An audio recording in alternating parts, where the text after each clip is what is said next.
তো হাই বন্ধুরা, সবাই কেমন আছো? তোমাদের সবাইকে স্বাগত আরেকটি ছোট্ট মিনি ব্লগে। তো দেখো বেদের নতুন গিটার, সেটা তোমাদের সঙ্গে শেয়ার করতে এলাম। এটা ওর মিমি নিয়ে এসছে ওর জন্য। হ্যাঁ, একটু বাজাবে এখন? চলো বাজিয়ে দিচ্ছি। হ্যাঁ, সবাইকে একটু বাজিয়ে দেখাও। তো তোমরা বলো সবাই বেদের গিটারটা কেমন হয়েছে।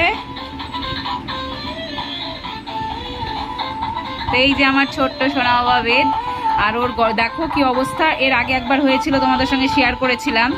দেখো এখন আবার এত গরম, এত গরম। আর আমার ছেলেটা গোটাগুলা দেখেছো, প্রচণ্ড ভুগছে ও গরমে গোটায়। এত গরম যেটা সহ্য করা যাচ্ছে না। আর দেখো রোদ, দেখো বাইরে কি পরিমাণে রোদ উঠেছে। আর এই যে আমি বসে আছি এখানে বেদের সঙ্গে। তো তোমরা সবাই কেমন আছো? আশা করছি সবাই ভালো আছো, সুস্থ আছো। তো আমার এই ছোট্ট গিটার শেয়ারিংটা তোমাদের কেমন লাগলো বেদের কমেন্ট করে জানিও। আর যদি ভালো লেগে থাকে তো ছোট্ট করে একটা লাইক করে দিও। সবাইকে টাটা, দেখা